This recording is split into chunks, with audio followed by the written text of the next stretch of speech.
స్వతంత్రం వచ్చింది. ఎలా వచ్చింది?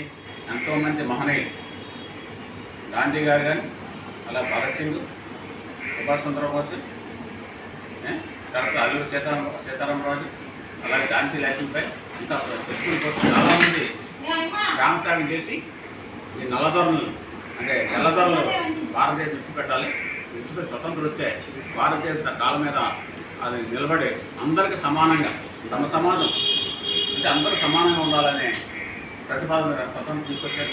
ఆ స్వతంత్రాన్ని కాపాడడం బాధ్యత.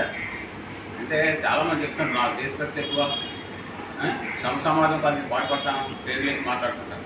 ఆ సమాజం అనేది దేశభక్తి అనేది చెప్పుకోవడం తప్ప మనకి పూర్తిగా అనేది స్వతంత్రం రాలేదు.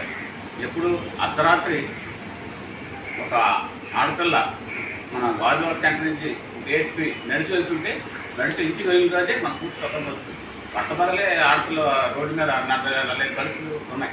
ఎందుకు బ్రిటిషర్లు పోయారు. పరిపాలించలు ఎవరు భారతీయులు, మనమే కదా, ప్రజలు ఎవరు కాదు కదా. మరి స్వతంత్రం ఎవరికి వెళ్ళింది?